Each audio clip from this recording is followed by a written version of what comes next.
Guys, good morning and welcome back to my video. ছেলে উঠে পড়েছে ঘুম থেকে, বাজে এখন 10:45। ওর ব্রেকফাস্ট রেডি হচ্ছে আর আমি একটু চা নিয়ে বসেছি। এদিকে মাছ ভাজা হচ্ছে। গুড মর্নিং বলো। এই পড়ে যাচ্ছে ঘুমের থেকে। তো আজ হলো বুধবার, 29 মে। চলো দিনটাকে আজকে স্টার্ট করে নিই। আমার ডাল রান্না হয়ে গেছে অলরেডি। ব্রেকফাস্ট করে আবার সোজা রান্নায় চলে এলাম। আজকেও কাতলা মাছ রান্না হবে, আগের দিনও হয়েছিল আর পরের দিনও কাতলা মাছই হবে, মানে পরপর 3 দিন আমরা কাতলা মাছ খাবো। আর এখানে মাছগুলো একটু লাল করে ভেজে নিচ্ছি, আর যেরকম আগের দিন ঝোল রান্না করেছিলাম সেমভাবেই ঝোলটা রান্না করব, শুধু আজকে মাছের ঝোলে একটু আলু দিচ্ছি। আর ছেলের জন্য এই মাছ ভাজা তুলে রাখবো। আর পাশ থেকে যদি আমার ছেলের গলা পাও তো সেটা কিছু মনে করো না, খেলছে পাশে। আর মাছগুলো লাল করে ভেজে নিচ্ছি, আর ডাল করেছি বললাম, তো ডাল আর মাছ ভাজা দিয়ে ছেলেকে খাইয়ে দেবো। তার মধ্যে একটু মাছের ঝোলও দিয়ে দিই, মানে আমরা যে মাছের ঝোলটা রান্না করছি সেই মাছের ঝোলটাও দিয়ে দিই, তো এতে একটু ঝাল খেতে শিখছে আর কি এভাবে। আর এখানে দেখো মশলাটা কষাচ্ছি আমি। মশলাটা প্রায় কষানো হয়েই এসেছে, এরপর জল দিয়ে দেবো পরিমাণ মতো, যতটা মাছের ঝোল করব জল দিয়ে দিলাম বেশ খানিকটা। আর আলুগুলো এবার সেদ্ধ হওয়ার অপেক্ষা, তারপর মাছগুলো দিয়ে দিলেই মাছের ঝোল রেডি। আজ এখন 1:30 মতো, একটু বেরোচ্ছি হচ্ছে আমার কালকে ননদ আসবে, মানে যে মাসতুতো ননদের বিয়ে হয়েছিল সে আর তার হাজব্যান্ড আসবে তানিয়া তোরসার বার্থডেতে। তো প্রথমবার আসলে তো জামাইকে মেয়েকে দিতে হয় কিছু, তো ওদের জন্যই ড্রেস কিনতে যাচ্ছি, জামা কাপড় কিনতে যাচ্ছি, কিনে এনে তোমাদেরকে দেখাবো।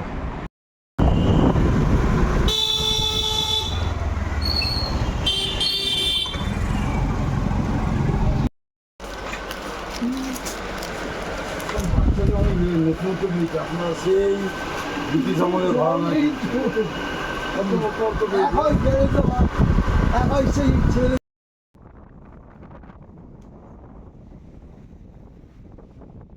জামা কাপড় কিনে চলে এসেছি, আর জামাগুলো একটু মামুনিকে দেখাচ্ছি, সাথে তোমাদেরকেও দেখিয়ে দিচ্ছি। মানে আমার ননদের জন্য নিয়েছি এরকম একটা কুর্তি আর প্যান্টের সেট, পিওর কটনের আছে, মানে এই গরমে এইগুলোই ভালো আমার মনে হয়, সিম্পল অ্যান্ড সোবার, আর পরেও ভীষণ আরাম। এই কালারটা বেশ আমার ভালো লাগলো, এই কালারটা নিলাম। আর আমার ননদের বর মানে জামাইয়ের জন্য নিলাম এই রকম একটা শর্ট কুর্তা পাঞ্জাবি টাইপের। কালারটা ভীষণ সুন্দর আর দেখতেও ভীষণ সুন্দর, এরকম একটা নিলাম। আর যে কারোর জন্যই জামা কাপড় কেনা হোক না কেন, সেখানে নাতির জন্য তো কেনা হবেই। তো দাদু তার নাতিকেও কিনে দিয়েছে একটা জামা প্যান্টের সেট। এই রকম দেখো, একটা হাফ হাতা রয়েছে, হাফ হাতার সাথে প্যান্ট আর একটা ফুল হাতা। আর এসে অনেকটা দেরি হয়ে গেছিলো, তাই ডাল মাছের ঝোল সব একসাথে মেখে লাঞ্চটা করে নিলাম তাড়াতাড়ি করে। ঘড়িতে বাজে এখন 6টা, পড়িয়ে এলাম 5:30টার সময়। চা বসিয়েছি, বাবির জন্য চা করে দিলাম, আর আমার আর মামনির চা করলাম। ছেলে এখন একটু গেছে মামনির সাথে, বিকেলবেলা একটু বাইরে ঘুরতে গেছে। যা ভ্যাপসা গরম, হাওয়া তো আছে মোটামুটি, মানে দিচ্ছে তাও হাওয়া, কিন্তু গরমটা যেন যাচ্ছে না, একটা বাজে ওয়েদার। আর এখন একটু চা খাচ্ছি আমি, আর ছেলের জন্য বসিয়েছি ডিম সেদ্ধ, এলে ওকে খাইয়ে দেবো, খাইয়ে পড়াতে চলে যাবো। এই একটু গরম গরম চা খাই, যতই গরম পড়ুক চাটা কিন্তু চাই আমার। পড়িয়ে এলাম 8:30 বাজে, এখন ওপরে যাব, তানিয়ার আশীর্বাদ হবে, কেক কাটিং হবে, আর পায়েস রান্না হয়ে গেছে, দেখাই তোমাদের।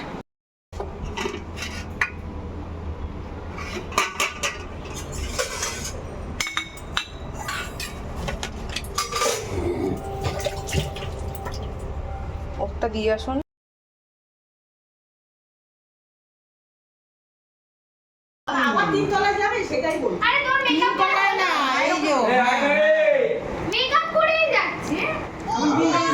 কালকে পুজো করবো তখন নিয়ে যাবো।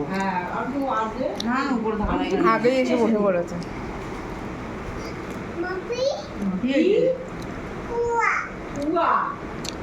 করবো তো, দাঁড়াও না, বড় বিবি আসুক, ডাক বড় বিবিকে। নাকটা একটু মিশিয়ে দাও, নাকটা হ্যাঁ, আজকে হলো বড় ননদের জন্মদিন। শঙ্খটা বাজাও এবার, শঙ্খ নাও।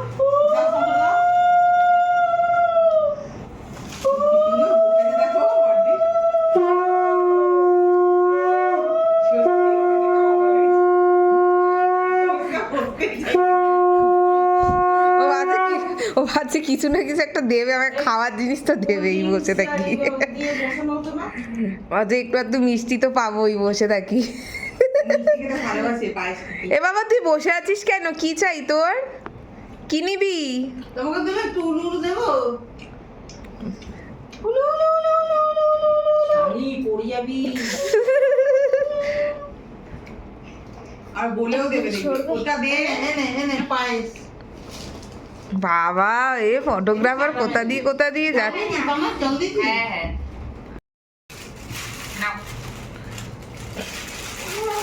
খুশি আমি আগে ধান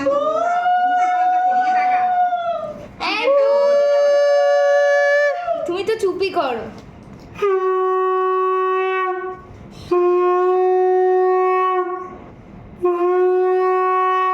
ও তোর সাথে মানে মার উপরে খুব রাগ না?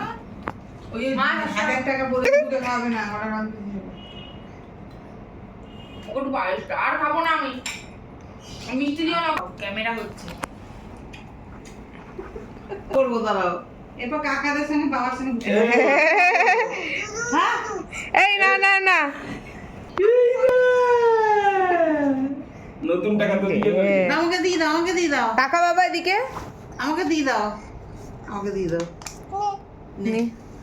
এটা কোনো জিনিস হ্যাঁ, চকলেট না, তাই ওর জানি। মম্পি নে। তো এখানে হচ্ছে।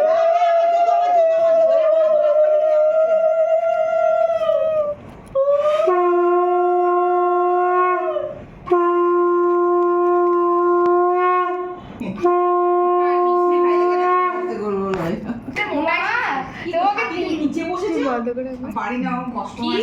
এটা কার ফোন? টাকা এদিকে টাকা বাবা, এদিকে টাকা। I am a big photographer. হ্যাঁ না, না, খাও, খাও, খাও, খাও, খাও। আবার চোখ খুলেছে, চোখ বন্ধ করো তাড়াতাড়ি। কোকা গেল মাস্টার। আবার কি হলো? চোখ খুললেই কিন্তু একদম মারবো। ঘরের পর্দাগুলো একটু চেঞ্জ করে দিলাম, যেহেতু কালকে গেস্টরা আসবে। আর আমার এমনিতেও পর্দাগুলো নোংরা হয়ে গেছিলো, তাই জন্য ভাবলাম এবারে চেঞ্জ করে দিই। বেড কভারটাও রাতে চেঞ্জ করে রাখলাম, কারণ সকালে টাইম হবে কি হবে না, সেই জন্য। আর এখানে আমি ভয়েস ওভার দিচ্ছি তোমাদের, কারণ ছেলেকে ঘুম পাড়াচ্ছিলাম, তো কথা বলতে পারছিলাম না। তো ব্লগটা আমি এখানেই এন্ড করছি। আশা করছি তোমাদের ব্লগটা দেখতে ভালো লাগবে। তো দেখা হচ্ছে তোমাদের সাথে আগামী ব্লগে। সবাই খুব ভালো থেকো, সুস্থ থেকো, টাটা।